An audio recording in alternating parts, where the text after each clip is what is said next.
गौतम बुद्ध अपने ध्यान में बैठे थे कि वहां पर एक आदमी आया। ये आदमी अपने आलसीपने से बहुत ज्यादा परेशान था। आलसी आदमी गौतम बुद्ध से बोला, महात्मा जी मेरी मदद कीजिए, मैं अपने आलस्य से बहुत ज्यादा परेशान हूँ। आप ही कोई उपाय बताइए जिससे मैं आलसीपन से छुटकारा पा सकूं। गौतम बुद्ध ने उस व्यक्ति से कहा, पहले मुझे ये बताओ कि तुम्हें क्यों लगता है कि तुम आलसी हो।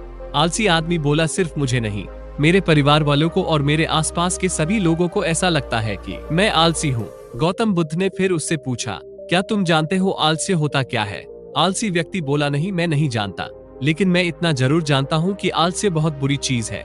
इसकी वजह से मुझे जीवन में बहुत नुकसान हुआ है।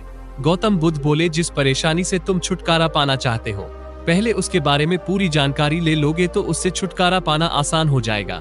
आलसी व्यक्ति बोला, इतनी बुद्धि तो मुझ में नहीं है, आप ही मुझे इस समस्या के बारे में जानकारी दीजिए। गौतम बुद्ध बोले, आलस्य एक मानसिक अवस्था है, एक विचार है जिसे जाने अनजाने में हम खुद ही जन्म देते हैं। आलस्य दो कारणों की वजह से ही जन्म लेता है, एक शारीरिक और दूसरा मानसिक। शारीरिक कारणों में पहला कारण है गलत तरह का भोजन। हम सभी जानते हैं कि हमारे शरीर को भोजन से ऊर्जा मिलती है और यह सजीव चीजों से मिले तो अच्छी, यानी कि प्राकृतिक रूप से जो हमें भोजन की वस्तुएं मिलती होती है, उनसे अगर यह ऊर्जा मिले तो हमारा शरीर इससे अच्छी ऊर्जा प्राप्त करता है। इसके उलट अगर हम निर्जीव वस्तुओं से ऊर्जा हासिल करते हैं तो ये हमें आलसी की ओर लेकर जाती है। दूसरा कारण, हमारी शारीरिक गतिविधियां भी हमें आलसी के चंगुल में फंसा सकती है। गौतम बुद्ध ने आलसी व्यक्ति को अपने शिष्यों की तरफ इशारा करते हुए कहा कि देखो, इनके चलने फिरने बैठने के तरीकों में तुम्हें कुछ अलग नजर आ रहा है। जब वह व्यक्ति कुछ समझ नहीं पाया तब गौतम बुद्ध ने उससे कहा, मेरे शिष्य जब भी बैठते हैं तो वे रीढ़ की हड्डी को एकदम सीधा रखते हुए बैठते हैं। चलते हैं तो उनके दोनों पैरों के बीच अच्छे से संतुलन बना रहता है, और जब वह सोते हैं तो उनका शरीर एकदम शिथिल रहता है। ऐसा करने से उन्हें रात में एकदम सही तरीके से नींद आती है। आलसी व्यक्ति बोला, लेकिन नींद तो आलसी का ही एक स्वरूप है। बुद्ध बोले, हाँ, अगर उसे ज्यादा मात्रा में लिया जाए तो।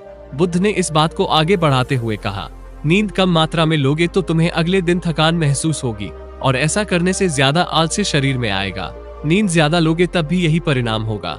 इसीलिए नींद को ना ज्यादा ना कम, एकदम सही मात्रा में लेना बहुत जरूरी है। आलसी व्यक्ति बोला, हाँ, ये तो मैंने भी अनुभव किया है।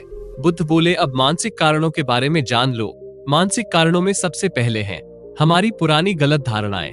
अक्सर ऐसा होता है कि हम पहले जिन कामों में असफल हो चुके हैं, हमारे अंदर ऐसी भावनाएं बन जाती है कि हम उस काम में हमेशा असफल होते रहेंगे, जिस वजह से हमें उस काम को करने में आलस आता है। ऐसी धारणाओं से छुटकारा पाने का उपाय यह है कि हमें अपने मन को ये समझाना चाहिए कि पिछली बार हम जब उस काम में असफल हुए थे तो हम उसके बारे में जितना जानते थे, अब हम उस काम के बारे में उससे ज्यादा जानते